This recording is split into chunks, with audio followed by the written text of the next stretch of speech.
बातमी रायगडमधून लोणेरे या ठिकाणी काल तरुणीच्या झालेल्या हत्येसंदर्भात पोलिसांनी गुन्हा दाखल केलाय। तरुणी आणि आरोपीची ओळख पटली आहे। गोरेगाव पोलीस ठाण्यात हत्या, बलात्कार आणि अॅट्रॉसिटी कायद्याअंतर्गत गुन्हा दाखल करण्यात आलाय।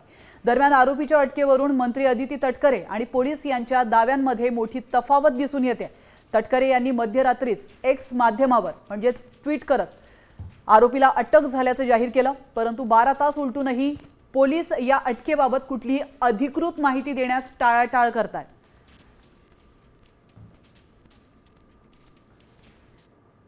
ओंकार लॉज लोणेरे इथली तिथे एक महिलेचा मृतदेह आहे अशी माहिती मिळाल्यानंतर हेड कॉन्स्टेबल चव्हाण तिथे गेले।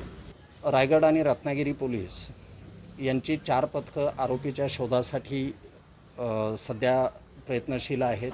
आरोपीचं नाव आणि त्याची ओळख पटलेली आहे। त्याला काही तासातच अटक केला जाईल।